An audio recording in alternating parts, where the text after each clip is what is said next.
Welcome back to the channel HardReset.Info. In this video I will show you how to use storage management tool to delete large files in WhatsApp. So let's open WhatsApp application and you want to go to settings.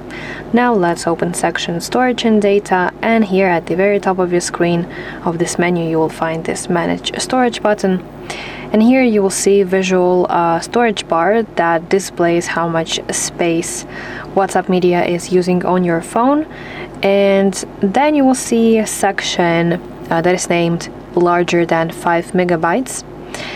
And here you will find large videos, PDF files, and high resolution files from all your chats in one list that will be also sorted by file size.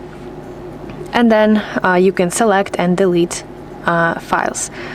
So simply mark specific items that you no longer need by using select option.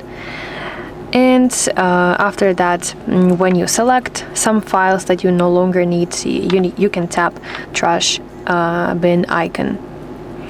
So that is basically it. Unfortunately, I don't have this section because I do not have those files that are larger than 5 megabytes.